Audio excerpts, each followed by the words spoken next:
Na to, sasama na naman tayo sa isang pamasyal kung saan tatawid tayo ng isla. At syempre, babiyahe tayo ng 1 oras mahigit bago tayo makarating.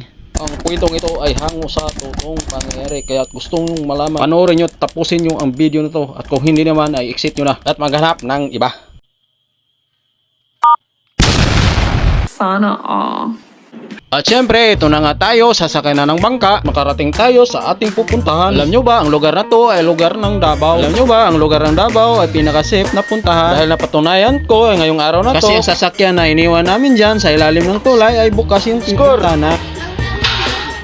Score!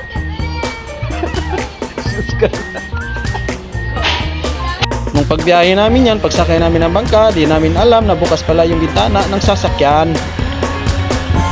At napansin ko, masyadong malinis ang dagat kahit malapit sa siyudad ng Davao.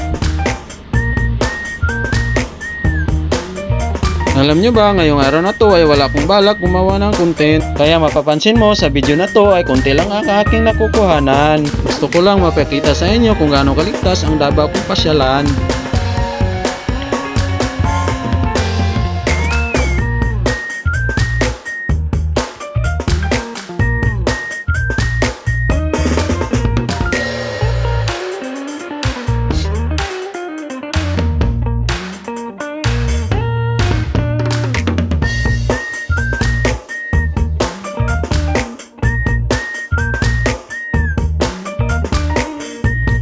At ito na nga, pabalik na kami, papauwi Sa aming mga tahanan.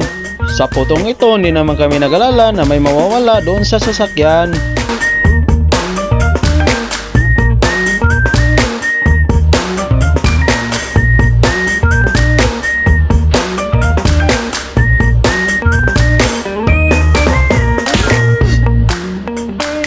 At sa puntong ito ay malapit na kaming makarating sa Pantalan.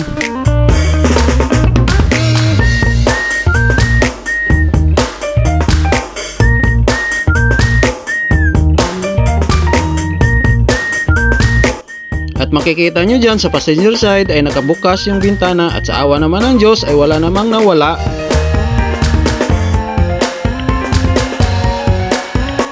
Alam nyo ba, ang tulay na to ay ito yung daanan ng Coastal Road. Pre, kiray mak. Apre, kiray pultahan. Rana, ra.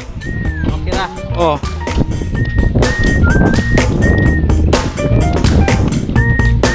Apa rin to, Kar?